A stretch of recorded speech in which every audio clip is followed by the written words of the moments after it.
So we're going to talk about the zip function. Now the zip function is a system function.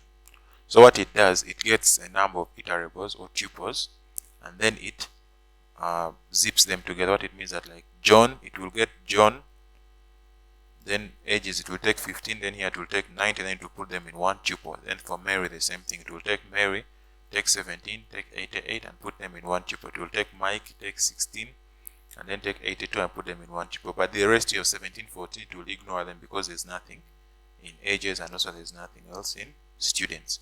So if we say for students, for student, age, score, then we zip this together, meaning that it's going to do the same thing. Put John 15 and 90 in one tuple, and Mary 17 and 18 in one tuple, then Mike 16 and 82 in one tuple. So in one iteration, we shall print out, let's say, the student. For in this case, it will give me John.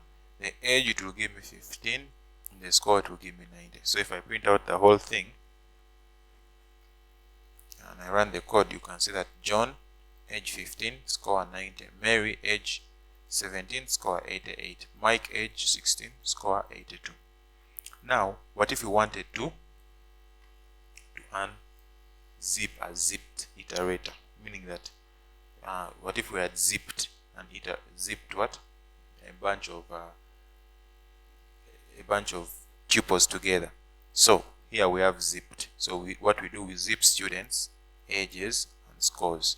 So after zipping them together, what if I wanted to unzip it into the individual students, ages, and scores? So what you do, I'm going to unpack it. So I'm going to do the variables where I want to unzip it in. A, B, and C is where I want to unzip it in. So then I will call zip, then I'll put asterisk, then I'll put the what? The zipped iterator. So after putting the zipped iterator, if I run this B, it should give me 15, 17, and 16. So if I run it, you can see that it has given me 15, 17, and 16. So if I put A, it should give me the what? The name of the students. So if I run it, these are the name of the students: John, Mary, and Mike. So that's how you can basically use a zip function in Python.